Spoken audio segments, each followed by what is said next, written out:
Pag-isipan nila yan. And there's another thing, political.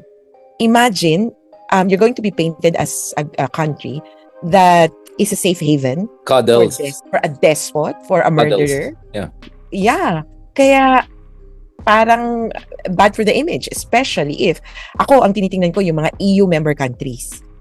Enzo Recto, kalaban ang katiwalian at kasinungalingan, kakampi sa katotohanan at kabutihan.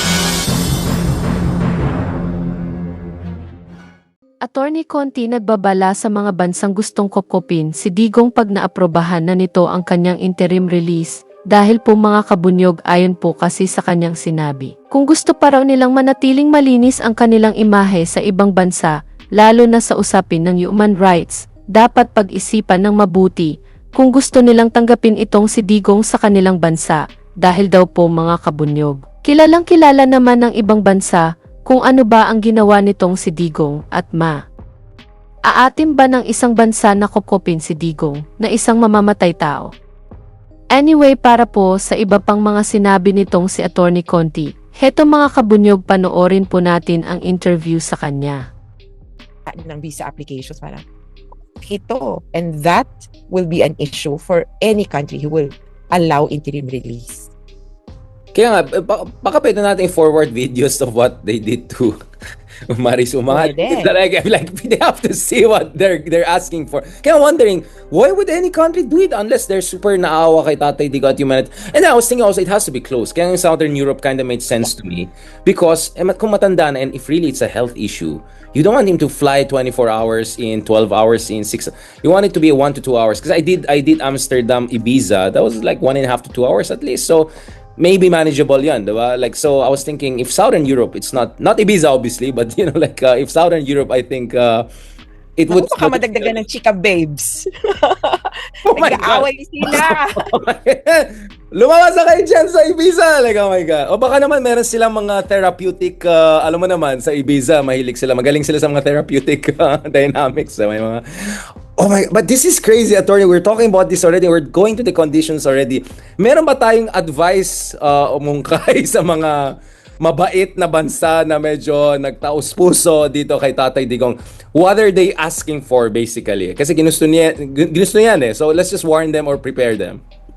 Well, they're asking for trouble. Kasi essentially you're inviting not only Duterte but his legions of supporters. Yung iba nga hindi ko matawag na talagang supporter in the sense na supporter, yung iba umuusyoso lang. Tapos, Chusera, yeah. Oo, mga meron lang din. And one time, I even saw a family, parang group sila, with, I don't know baka man naman masyadong judgmental, may foreigner. Tapos nag-vlog siya, hey, we're here na. Isip ko, parang a-fam na asawa ba nung isa. So ko parang, nag-vlog sila sa harap ng ICC pala. So parang, yung ganong kinds of, different kinds of people, also crazy people will come in. Pag-isipan nila yan. And there's another thing, political. Imagine, you're going to be painted as a country that is a safe haven. Cuddles. For a despot, for a murderer. Yeah. Yeah. Kaya, parang bad for the image, especially if ako ang tinitingnan ko yung mga EU member countries. And sa atin nga, they have the GSP Plus program. Yung, di ba yan yung parang... Walang tariffs for our... preferential parang, trade agreements.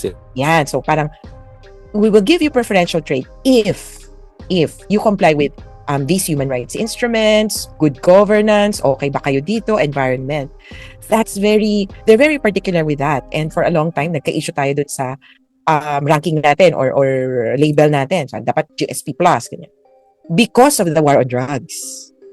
Kaya ngayon, parang likely na matapos nyo kaming i-point out na human rights violations, kakanlungin nyo yung gumawa. Yun nga, when I said Southern Europe, that would be weird to be honest. Weird. Okay, wow, I mean, ako naman, if you're Kaufman, you need to show KPI kasi mukhang malaking bayad. So, they're gonna make an Everest mountain out of this interim release to make it look na very successful si Kaufman, very innocent si Tatay Digong, right? And my fear is this actually could re-energize their base to intimidate. I just met one of the parents of the Tokang victim, and then she came to me the other day dun sa may rally sa Senado yung isang week, I think hindi tayo lumapit sila sa akin, and they were saying like, grabe, yung the same na reklamo sa mga kliyente mo na parang is ikaw pang sisisin, yan kasi adik yung anak mo, good for you, ikaw baka susunod ka dyan.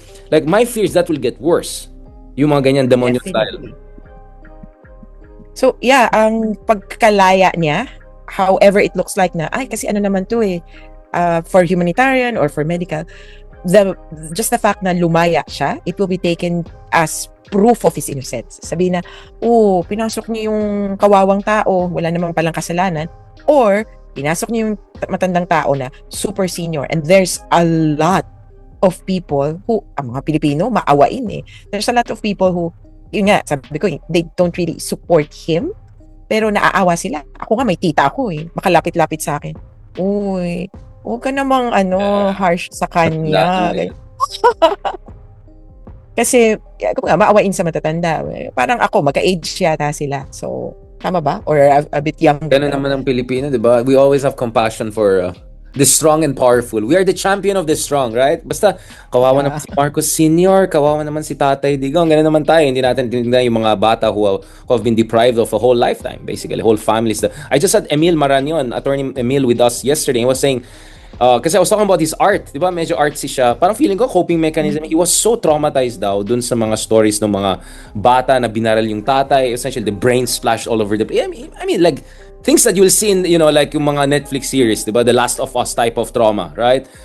And sabi niya, ako nga, I'm just gathering facts, and traumatized daw siya for the next 4 or 5 years. So imagine the kids, imagine the whole family, and yun nga, but there we are, misplaced compassion na naman. I'm not saying that, if there's really a health ground and all, I'm all for it. I'm just saying, sana compassion din tayo sa matunay na biktima. Yun lang sinasabi ko. And wait, sorry, yes, please, health ground? Kung health ground, sabi namin, kaya ng ICC yan. They're well-equipped to handle whatever medical emergencies. And kung sakaling sabihin niya na meron akong outpatient whatever things to do, well, his release could be tailored to that. So pwede kang lumabas, punta ka ng ospital. Ganun. In out. Hindi katulad sa atin, di ba, pahirapan bago ka makalabas ng jail, kailangan mo ng court order. Doon, actually, medyo may leeway sila na, mukhang kailangan nitong ma-hospital. Dali sa hospital. So unless this is to Norway or Scandinavian countries, actually downgrade. No offense, mas mataas ang Human Development Index ng Netherlands basically sa almost any country on earth except Scandinavia, right? So parang lilipat pa siya sa less developed country. I mean, I'm like, this is saying, like, di ba? Like, mas maganda healthcare ng Netherlands basically than any country on earth. The way you put it, may naalala ko, isang nag-vlog, convincing. Sabi niya, nagsisimula siya na parang supportive kay tatay, ganun. Ganun. At ang ano niya ay, well, di ba gusto natin maging safe siya, maging healthy siya? Gusto natin matagal ang buhay niya. We love him so much. Saan ka pa makakahanap ng lugar kung saan ang diet mo ay well taken care of, individualized? Walang GMO. Well, it depends din. Pero ang problema lang doon, malamig yung pagkain ng traditional Dutch food. Pala, no? But now that he's there, in fact, sabi nga nila, yung mga, bibigyan kayo ng grocery list, pwede ka magpalista kanin, munggo, ganun. Mahal yun, Mahal yun sa Netherlands. Oh, wow. Yeah. So, saan ka makakahanap ng ganun? May sarili kang nutritionist and medical staff. Meron kayong humane, parang malinaw na, what are your human rights? Meron kang library, meron kang isang kibot mo, kasi isipin mo may mamatay sa loob ng ICC. Grabing problema. The ICC will make sure that he does not die inside of whatever complication. Sila ang masisisi. Kaya it is actually in Duterte's best interests to stay inside the prison. One of the most developed countries on earth. And actually, I was told by my Dutch diplomat friends one day, pauwi kami from Hague, and Leiden to Hagen, sabi niya, do you see those buildings? Ito yung mga prisoners na Norwegians nandyan. Like, we import prisoners from Scandinavia. Kasi di ba sa Scandinavia, parang kailangan pa yata ng fresh air time, may sea view. I mean, it's so, antas, wala na daw real estate in Norway to take care. So they send them to Netherlands. So Netherlands is so high quality, even Scandinavians are okay with having their inmates there. I had no idea ganun ka-capitalista ang mga Netherlands, right? They invented modern capitalism. So that was like one of the weirdest tidbits I heard. Lastly, papunta tayo, attorney. So Harry Roque, mukhang, as we discussed, because hindi siya pumasok Schengen through Netherlands, he was always really in a malabong spot, to put it mildly. And mukhang final na, di ba? Na talagang hindi siya bibigyan ng Netherlands, as we understand. I mean, if he went through Germany, why should Netherlands give him exile? Right? Asylum, sorry. That's one thing I've heard. Na syempre, ang hirap i-confirm ng buong-buo nang hindi ko naman nasisilip lahat. Pero ang pagkakasabi niya sa akin, yung ID, it might have been issued. Kasi parang yun yung proof niya, oh, my asylum is still alive, quote-unquote. Pero the ID apparently can be issued even if your asylum request has been transferred. Kumbaga, di ba, apparently, tinransfer daw din sa Germany. So, yun yung kumbaga makatao at this point, at least bigyan siya ng identity papers. But bakit ganon? Bakit naawa sila kay Harry, kay tatay? Bakit ganon ang system? Na nagtago. Sabi ko nga, alam nyo minsan, dito sa mga supporters, minsan maawa kayo sa sarili nyo. Kasi, parang ang daming kailangang ireklamo, tapos doon pa kayo sa kayang magbayad ng abogado, kayang magbayad, magtago for 6 months ng, kumbaga, paikot-ikot ng iba't ibang bansa. Diba?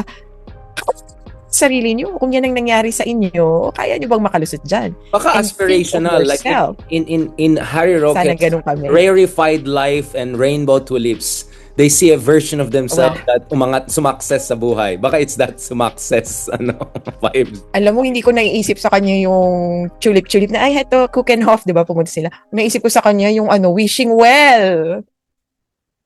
Yung hulog niya yung tapos sabi, umuwi ka na bakla. Di ba yung... Pugante, tama na yan, Ash na yan, pugante ka. Yeah. Umuwi ka na. But, kaya... So is there a chance that Harry can visit Tatay Digong? Could that be part of the conditions na hindi lang cardboard yung ka-picture niya? Like, that would be tricky, right? Like, I'm just saying, habang pugante pa siya. It could be. It could be, kumbaga, then ma-expand. It depends, no? It ma-expand yung parang visitors list. From what I see it, Harry Roque is not part of the legal team. Kasi if he were, na-access na niya. Diba? Kasi the legal team can visit the client anytime.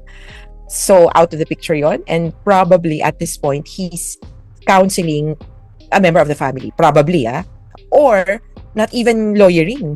Kumbaga, magka-partner lang talaga sila ni Maharlika na part of the parang prop team. Oo nga, si Maharlika, meron silang lovers in Paris. And greet.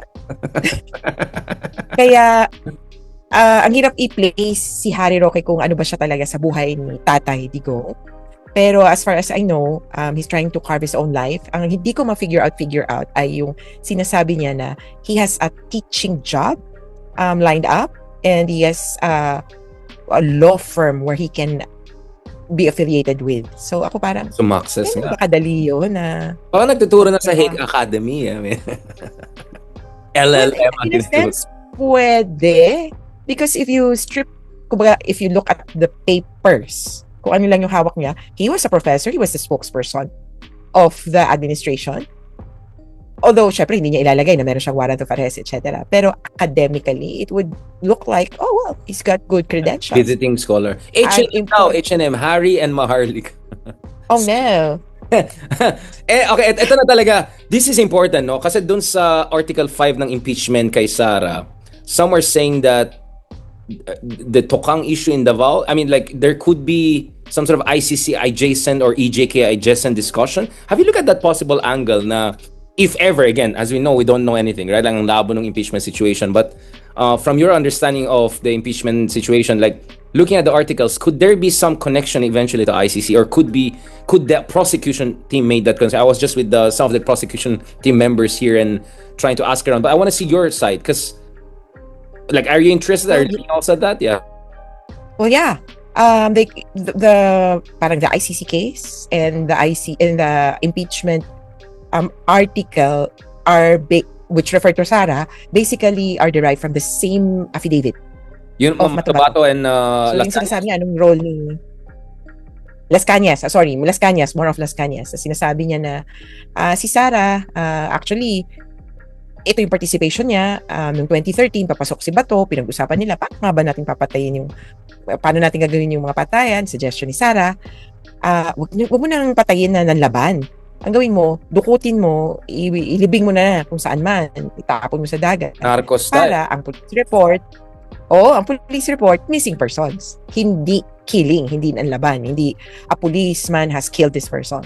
Kaya doon ko nilulugar yun how much power would Sara Duterte have had to make that kind of suggestion? Anong involvement niya? Siya ba ay parang on the side lang na advisor o siya na ba yung nagpatakbo?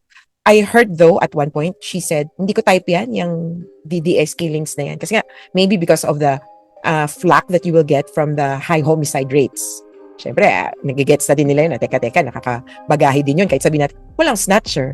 Pero, dami naman patayan. Daming homicide. Parang wow, naging safe daw sila kasi mataas ng homicide, mababa yung snatcher. I mean, that's quite the logic, right? Walang snatcher. So, nasa framing yan. So, yung ICC might have its own findings. The impeachment court might have its own findings, yung interpretation.